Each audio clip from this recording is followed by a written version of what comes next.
Alright, so now it's time for the big reveal of what my new pets are. We'll see if you guessed right. Make sure you give us hearts if you have guessed correctly. And here they are.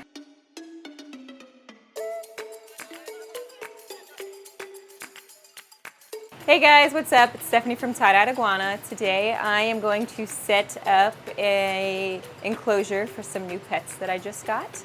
I was just gonna show you how it goes and then show you what we have at the end. All right, so we're going to add some peat moss.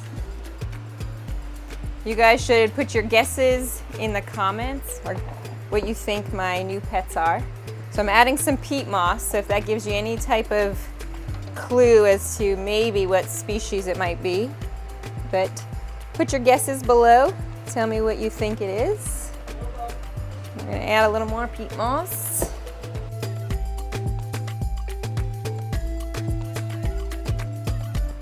All right, I think we need a little more. I think these guys like it deeper than that.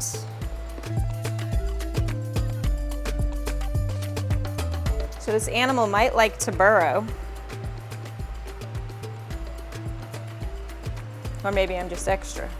One or the other. We're not sure which one. All right, I think that's a good amount. I'm gonna wet this down some. All right, so we're just gonna moisten this a little bit.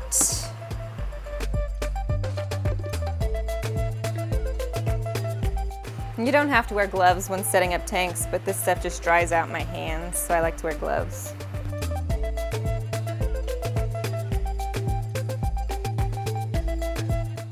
All right, so it's wet enough that it's clumping a little bit, but it's not like got water coming out because I don't want it soaking wet. Just a little bit of humidity. All right, I'm gonna add some sphagnum moss in there, just for some additional humidity in parts of the enclosure, and then for them to hide in.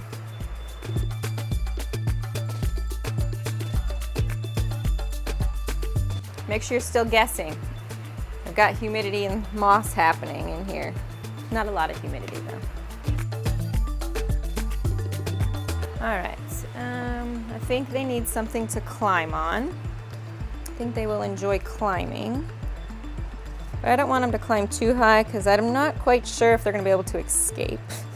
I don't think so though. But it's just enough for them to climb, have some hiding spot. Add some little cork round tube for them.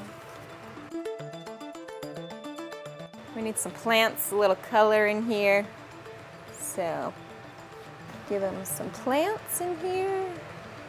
Hopefully it'll grow up this cork bark piece.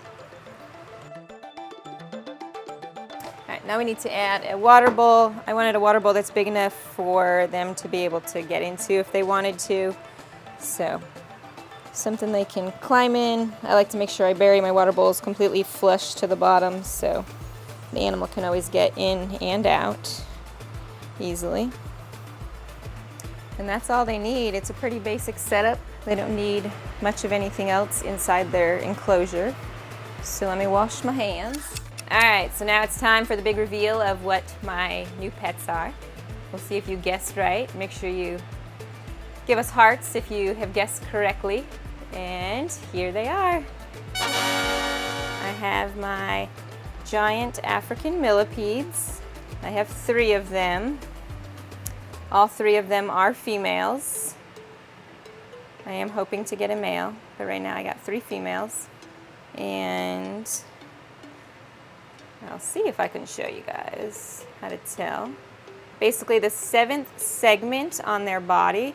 So when you count down 7 segments down underneath where their legs are, there's a little gap. They have what is called gonads if it's a male, and there's like there would be a little gap down there, and no legs in that section, but they have legs in that spot underneath. So we're gonna put them in their new home, and then you guys now that we have seen what they are, drop some name ideas for me because I don't know what I'm gonna name them yet. My last millipede was Mr. Pickles.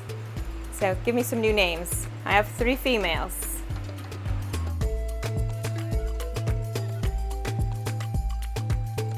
Oh, that one's got you, Stephanie. No, it's like, no, I'm gonna go with you.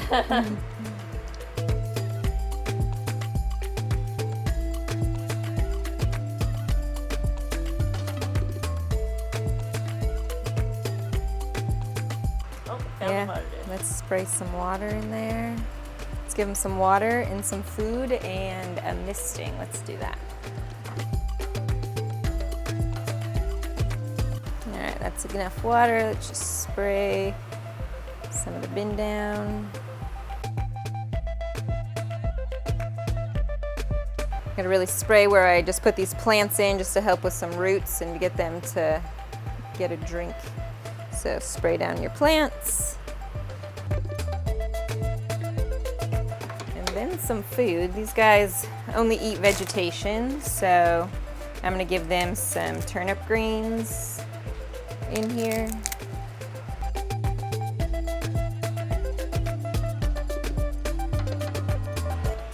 And then the best part is we do have two more giant African millipedes on the floor ready for a new home. So if these interest you, come in and grab one.